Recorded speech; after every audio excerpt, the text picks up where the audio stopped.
Alhamdulillah, alhamdulillahilladzi wa kafa, wassalamun ala ibadihi alladzina istafa. Kembali kita akan lanjutkan kajian kita tentang kehidupan baginda Rasulullah sallallahu alaihi wasallam. Walida sallallahu alaihi wasallam di Makkah. Adalah Rasul sallallahu alaihi wasallam telah dipilih oleh Allah Subhanahu wa taala satu tempat di mana dilahirkannya beliau dan dibesarkannya, yakni Makkah Al-Mukarramah. Jadi tempat kelahiran, tempat berdiam dan makom atau tempat meninggalnya seseorang yang telah ditetapkan oleh Allah Subhanahu wa taala adalah satu kemuliaan, terlebih lagi kepada Rasulullah sallallahu alaihi wasallam. Maka kalau saja kita mendengarkan ungkapan-ungkapan yang melecehkan tentang orang Arab, tentang Makkah dan sebagainya, maka kita harus berhati-hati. Kenapa? Karena Allah Subhanahu wa taala sendirilah yang telah memilih tanah Makkah. Allah Subhanahu wa taala sendirilah yang telah memilih suku Quraisy. Allah yang telah memilih daripada orang Arab dengan bahasa Arab. Kalaulah itu pilihan Allah, maka kita yakinkan dalam diri kita tidak akan ada yang keliru. Dan pasti ada rahasia yang agung, yang luar biasa. Itu tugas kita. Tugas kita adalah mencari di mana letak hikmah yang luar biasa yang terkandung di dalamnya. Bukan malah kita mau melecehkan, apalagi menyamanyamakan. Sampai mengatakan itu kan pakaiannya Rasul kan pakaian orang Arab. Kalau dia lahir di Irian, maka dia akan berpakaian seperti mana orang Irian. Jelas. Karena Allah Subhanahu wa taala memilih yang terbaik dari suku yang terbaik, maka dipilihlah daripada Makkah Al-Mukarramah. Sehingga keterkaitan antara kebiasaan, bahasa dan sebagainya adalah satu kesatuan yang tidak bisa dipisahkan. Maka sekali lagi, hindarkan dari diri kita, dari lisan kita, melecehkan sesuatu yang telah dipilih oleh Allah Subhanahu wa taala. Begitupun juga dengan hari kelahiran baginda sallallahu alaihi wasallam. Yaumal Itsnain. Sengaja Allah pilih hari Senin sebagai hari kelahiran baginda sallallahu alaihi wasallam. Sekali lagi tugas kita adalah untuk mencari hikmah di dalamnya. Apa hikmah di balik kelahiran hari Senin itu?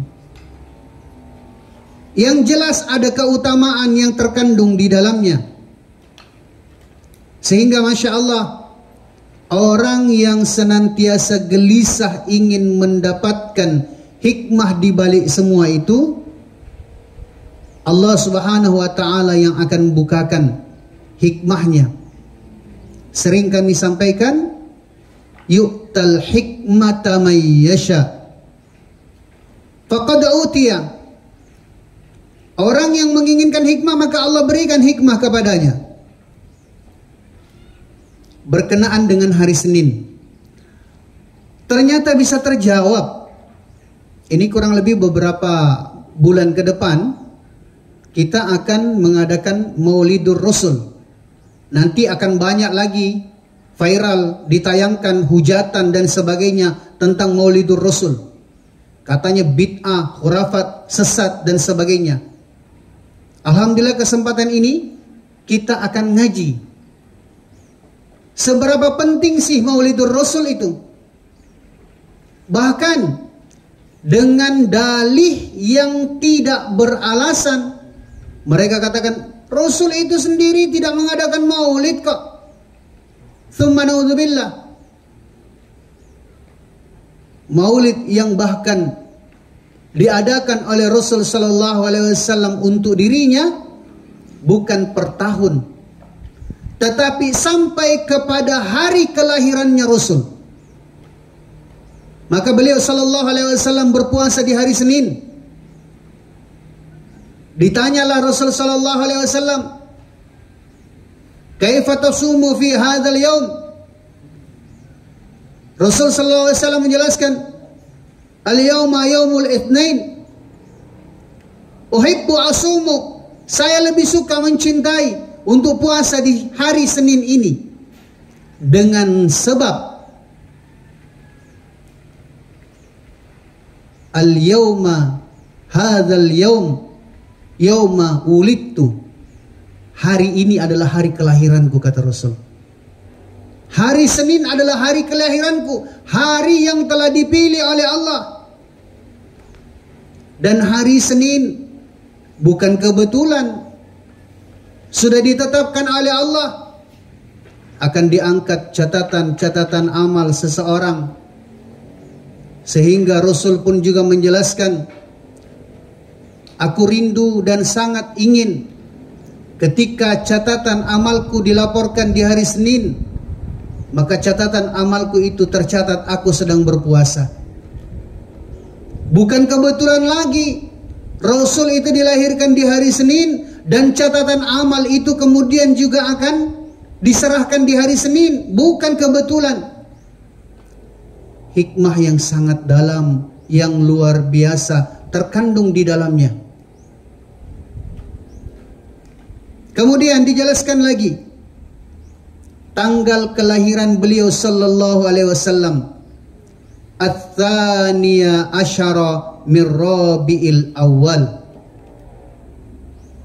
Beliau sallallahu alaihi wasallam sendiri dinanti-nantikan bahkan kepada orang yang mau membuat makar. Jadi 12 Rabiul Awal itu ketika Rasul belum lahir ke dunia ini, itu orang-orang terdahulu sudah menantikan datangnya 12 Rabiul Awal. Imma ilaikum, sebahagian di antara kalian, sebahagian di antara mereka syakura, mereka bersyukur. Tetapi sebahagian di antara mereka ini ingin membuat makar. Orang-orang yang gembira, bersyukur, ingin kedatangan Rasul dengan kelahiran Rasul, maka Masya Allah, mereka mempersiapkan sukacitanya, mempersiapkan syair kegembiraannya, mempersiapkan diri dan segala-galanya untuk menyambut kelahiran Rasul. Berbilang beberapa tahun sebelum kelahiran Rasul, orang-orang sudah mempersiapkan dirinya. Tetapi orang-orang yang mana mereka juga mau membuat makar, menunggu juga kapan datangnya 12 Rabiul Awal itu. Kapan ditetapkannya akan dilahirkan Rasulullah sallallahu alaihi wasallam. Maka Masya Allah, tsumma na'udzubillah, Abraha telah melatih gajah-gajah yang super saat itu. Gajah yang berukuran besar. Ingin memupuskan sejarah, ingin menghilangkan sejarah, ingin mematahkan daripada perjalanan kenabian. Sehingga Abraha telah melatih daripada pasukan-pasukan bergajah untuk menghancurkan Baitullah Ka'bah. Dan memang yang dia nantikan adalah tanggal dan hari kelahiran Rasul. Padahal pasukannya ini sudah siap sekian lama, sekian tahun sudah siap. Tapi dia tunggu kapan 12 Rabiul Awal yang dimaksudkan. Dan orang-orang yang mau buat makar pun Allah Subhanahu wa taala telah jelaskan, wa makaru wa makarallah wallahu khairul makirin. Dan justru disitulah nampak daripada mukjizat yang telah Allah Subhanahu wa taala berikan kepada Rasulullah sallallahu alaihi wasallam.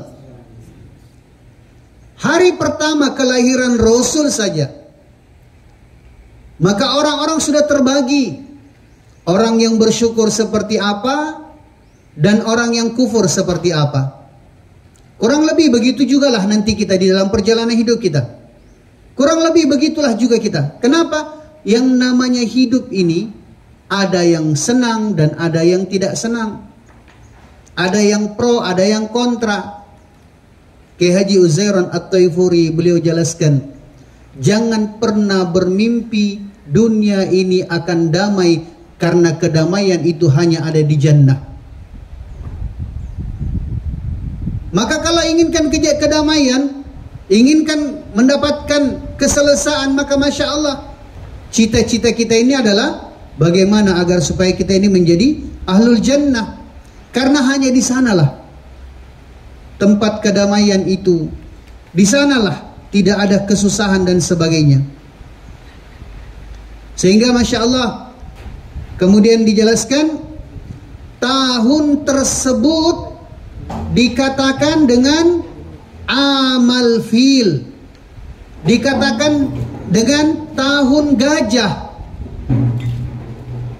Jadi penamaan tahun gajah ini dengan sebab makar yang ingin dilakukan oleh pasukannya Abraha yang telah dilatih sekian tahun untuk menunjukkan kepada dunia, termasuk kepada kita sekarang, bahwasanya makar yang dilakukan oleh Abraha berhasil memupuskan, berhasil mematahkan, menghilangkan daripada situs, kalau bahasa sejarah, memutuskan daripada perjalanan kenabian, di mana Rasul sallallahu alaihi wasallam sebagai khatamul anbiya wal mursalin. Kalau kita lihat amul fil, tahun gajah, di dalam Al-Quran kita juga kan melihat surah Al-Fil. Dari surah itu kita bisa mendapatkan penjelasan tentang apa yang dilakukan oleh tentara Abraha. Wasumia, dan dinamakan amul waladati, daripada tahun kelahirannya Rasul sallallahu alaihi wasallam itu dengan amal fil, dengan tahun gajah, lianna, karena sesungguhnya Malik al-Habasyah, Raja Habasyah, dan beberapa orang yang telah bersekongkol, berserikat, berjamaah kalau dalam bahasa kita. Jadi hati-hati, persekongkolan di dalam kebatilan, berjamaah di dalam kemaksiatan, ini pun juga akan menghancurkan secara berjamaah. Arsala ama wiladatihi, maka Abraha pada tahun kelahiran, tanggal hari kelahirannya Rasul, mengirimkan daripada Jaisyah, pasukan yang terlatih, dan latihannya, pembekalannya ini tidak tanggung-tanggung. Latihan pembekalannya ini Masya Allah sangat luar biasa sekali. Latihan pembekalannya sampai bertahun-tahun. Gajahnya pun juga sudah menjadi gajah yang amat sangat besar. Kenapa? Karena dijelaskan wa kana fihi filun azim. Kalau mungkin di dalam klaster ayam, ya ayam apa, kalau ke bahasa kita ayam bangkok, atau mungkin kalau sapi itu yang zaman sekarang namanya limousine. Dan memang gajah-gajah yang ada itu adalah gajah yang sudah diandalkan kaki-kakinya, bahkan diberikan sepatu dari besi untuk menghancurkan daripada Baitullah Ka'bah. Pasukan bergajah itu dikirimkan Jaisyah ilal Makkah, dikirimkan ke Makkah Al-Mukarramah, supaya nanti kalau gajah-gajah itu sudah hancurkan daripada Baitullah itu, akhirnya kan makarnya mereka semakin kuat. Mereka akan katakan, lihat saja, gajah saja tidak ridho dengan lahirnya Rasul. Gajah saja ngamuk dengan lahirnya nabimu. Tetapi hebat. Dan seperti itulah kehebatan orang-orang yang mana mereka senantiasa bersandar dengan Allah. Rasul saat itu belum bisa mengomando pasukan dengan lisannya, belum bisa mengangkat senjata dengan pundaknya, belum bisa ngapa-ngapain. Tetapi Masya Allah, kekasih-kekasih Allah senantiasa dalam perlindungan Allah Subhanahu wa Ta'ala. Maka apa yang terjadi? Fa'ahlakallah, Allah Subhanahu wa Ta'ala binasakan mereka. Allah Subhanahu wa Ta'ala hancurkan daripada pasukan itu. Fa'ahlakallahu jaisyah. Sekarang kita ke surah Al-Fil. Pernah kami jelaskan, kalau ada kata ro'a, seharusnya kita termasuk di dalamnya. Karena ini bukan menggunakan kata nazar, bukan menggunakan kata melihat dengan mata kepala, tetapi usaha dan upaya untuk mengetahuinya.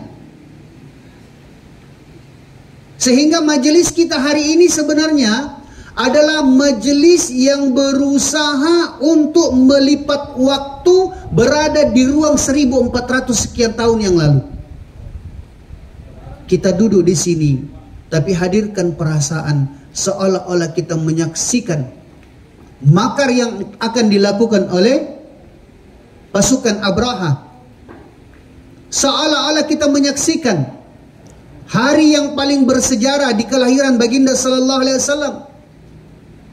Kita duduk di majelis ini, hadirkan perasaan seolah-olah kita berada di Makkah, di depan Baitullah Ka'bah.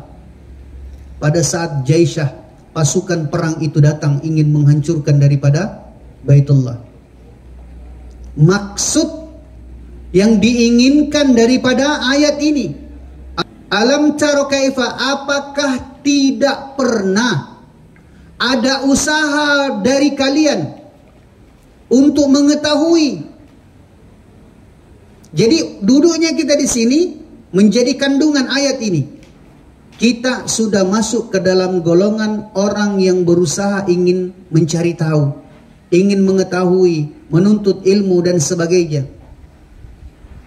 Hadirkan dalam perasaan kita bahwasanya kita sedang duduk dalam majelis untuk melipat waktu, untuk menembus batas 1400 tahun yang lalu. Kita sedang berada di satu tempat dan menyaksikan bagaimana Jaisyah, pasukannya Abraha, pasukan bergajah yang begitu besar, berusaha ingin menghancurkan Baitullah. Kita menjadi saksi ketika membaca kisah itu. Alam taro kaifa, bagaimana yang telah terjadi kepada mereka. Fa'ala rabbuk, yang mana Allah Subhanahu wa Ta'ala telah berbuat. Huwallahu rabbuna wa rabbul malaikatu warruh. Dialah Allah Subhanahu wa Ta'ala Tuhan kita, Tuhannya para malaikat. Semua apa yang ada di atas langit dan di bawah bumi menunjukkan kepada kita bagaimana kasih sayang cintanya Allah. Fa'ala rabbuka bi ashabil fil, terhadap kawanan daripada pasukan bergajah. Jadi malah Masya Allah, Al-Quran malah lebih detail menjelaskan ashabil fil, Bukan hanya dikatakan saja Jaishatul Fil, bukan. Berarti banyak rombongan, banyak kawanan dari berbagai kabilah yang mau menghancurkan Makkah, yang mau menghancurkan Baitullah Ka'bah saat itu. Fa'ala rabbuka bi ashabil fil alam yaj'al kaidahum fi tadlil. Maka dijawab, wa arsala alaihim. Maka Allah Subhanahu wa taala telah mengirim, telah mengutus ke atas mereka orang-orang yang mau membuat makar untuk Allah tunjukkan. Wallahu khairul makirin. Sehingga Masya Allah, kalau kita membawa perasaan berada di tempat itu, kita akan melihat pasukan itu terjungkal, pasukan itu bercerai-berai, bahkan hancur. Wa arsala alaihim tayran ababil.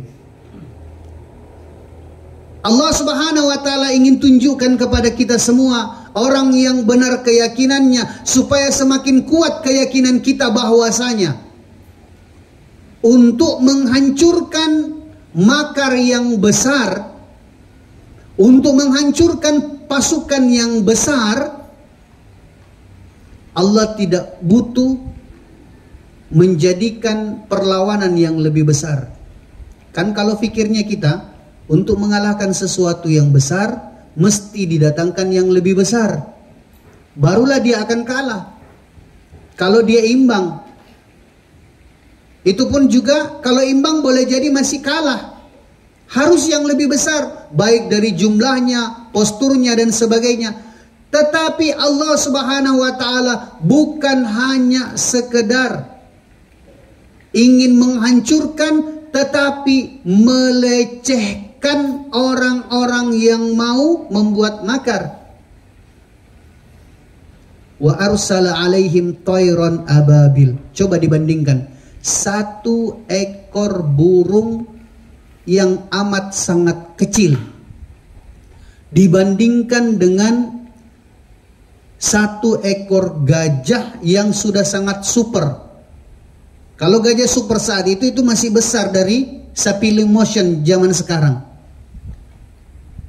Kenapa? Karena kawanan gajah yang ada saat itu kalau ditumpangi oleh 17 orang naik di atas pundaknya itu bisa. Coba kalau kayak kita, postur kita yang kecil-kecil aja, kita duduk 17 orang, berarti panjangnya itu jadi berapa kalau 17 orang? Dari sini ke sana, tiang sana, 17 orang duduk boleh jadi sampai 3,5 meter, 4 meter. Itu badannya, punggungnya. Bagaimana besarnya gajahnya coba.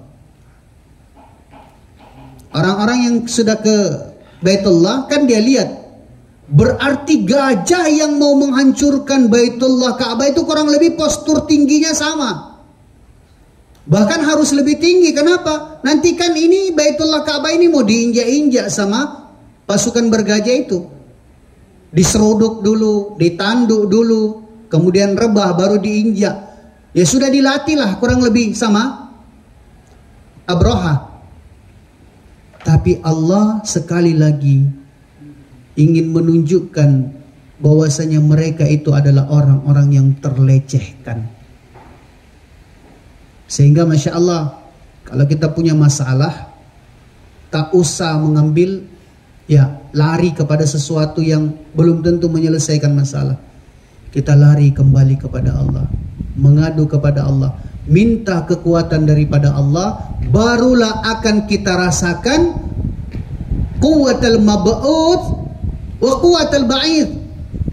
Kekuatan Allah akan bersama dengan orang-orang yang kembali kepada Allah Subhanahu wa taala. Wa arsala alaihim tayran ababil. Maka burung-burung kecil itu, burung ababil itu diperintahkan oleh Allah Subhanahu wa taala untuk mengambil kerikil-kerikil dari dalam neraka. Neraka yang begitu panas, neraka yang begitu dahsyat. Satu ekor burung pun juga dia tidak sanggup untuk masuk ke dalam. Tapi karena ini adalah perintah daripada yang menguasainya, perintah daripada Allah, maka sedikit pun tidak bisa mendatangkan rasa panas, tidak bisa mendatangkan mudarat daripada azab, daripada panasnya neraka. Bahkan kerikil-kerikil di neraka yang disimpan di paruhnya burung ababil itu tidak terasa panas olehnya. Kan ini aneh, ini kelihatan. Wa arsala alaihim tayran ababil tarmihim bihijaratin min sijil faj'alahum ka'asfin ma'kul. Coba kita lihat. Ini aneh. Tetapi aneh dalam persoalan yang berkaitan dengan Rasul, namanya mukjizat. Coba kalau bukan karena Rasul. Kalau karena dirinya sendiri burung ababil itu mau mengambil kerikil-kerikil dari dalam neraka, jangankan untuk menyentuh kerikil neraka, dia berada di ufuk timur, bibir neraka di ufuk barat, sudah hancur dia. Sudah hangus badannya. Tapi demi kekasih Allah, dia telah melakukan satu perintah yang bahkan berat sekalipun demi kekasih Allah. Maka cinta kita kepada Rasul, mengasihi, mencintai kekasih Allah, yakin dan percaya tidak akan mendatangkan kemudaratan, meskipun itu kelihatan mudarat dalam pandangan manusia. Maka santri-santri kalau mondok, ya kita harus hadirkan, besarkan jiwa kita, besarkan hati kita.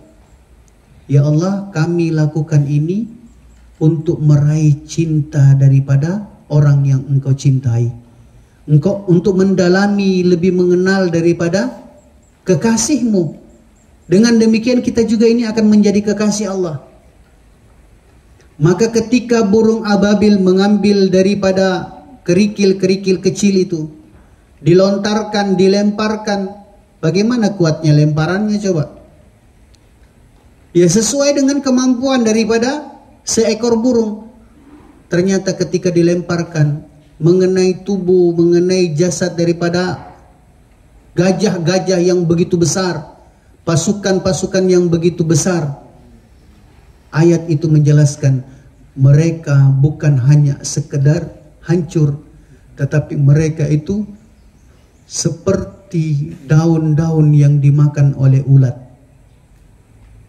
Maksudnya daun yang dimakan oleh ulat itu bentuknya kan awalnya utuh, ya, sedikit demi sedikit habis sampai dia tidak ada, sampai dia menghilang. Maka terkadang orang mau mencari bangkainya dulu itu di mana. Ya sudah dijelaskan kok seperti itu, seperti daun-daun yang dimakan oleh ulat. Masih lagi dimunculkan satu makhluk yang bahkan orang-orang merasa jijik melihatnya, tetapi dijelaskan di situ bahwasanya apa yang telah menjadikan setiap manusia jijik untuk melihatnya ternyata pasukan bergajah yang begitu gagah, yang terlatih, bahkan posturnya itu kita harus yakin itu bisa membandingi daripada Baitullah Ka'bah. Dihancurkan, bahkan lebih buruk, lebih jelek, ya. Kalau bahasanya kita apa ya? Lebih kumul daripada burung, daripada daun-daun yang dimakan oleh ulat. Ya, sampai di situ dulu. Besok kita akan lanjut untuk bahagian ketiga. Besoknya itu pekan depan kalau katanya Mas Nugi, ya. Pakai M kayak besok. Kalau besok itu berarti pekan depan. Kalau besok ya sesok. Ya. Sebenarnya bagus kita kalau ngaji kitab itu kalau pakai bahasa Jawa itu sudah bisa paham. Oh, ini dia fi'il madhi. Oh, ini dia fi'il mudhari'. Oh, ini akan terjadi. Oh, ini sementara diusahakan. Oh, ini sudah terjadi. Masya Allah. Kurang lebih seperti itu. Wallahu a'lam bishawab. Takror dengan kelompoknya masing-masing. Subhanakallahumma wa bihamdika nashhadu an la ilaha illa anta nastaghfiruka wa natubu ilaik. Subhana rabbika rabbil izzati amma yasifun wa salamun alal mursalin walhamdulillahi rabbil alamin. Wassalamu alaikum warahmatullahi wabarakatuh.